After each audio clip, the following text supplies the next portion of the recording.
Oke. Nima qilyapsiz bu yerda? Qulupni yeb, ko'rarkan shirin ekan. Atrof muhitga qarang. Germaniyada qulpini dalasiga kirib, qulpini yeyish tekin, mutlaqo. Qarang.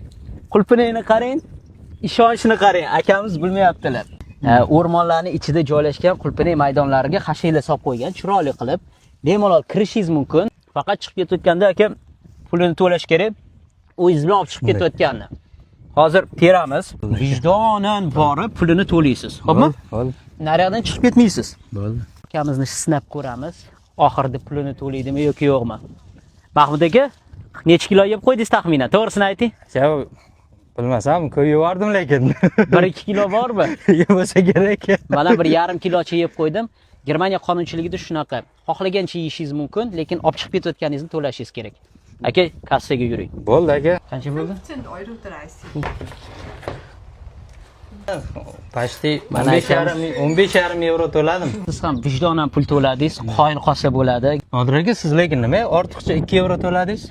Qadrdonlar, 2 euro bu hech narsa emas. Bu orqali mana shu yerdagi dehqonlarni mehnatini qo'llab-quvvatlash. Xuddi shunga o'xshagan dalalar xudo xolasa bizda ham bo'ladi. Kirib, o'rmonlar ichida qulpinaylarni yeb, sog'lig'iga foyda ham bor.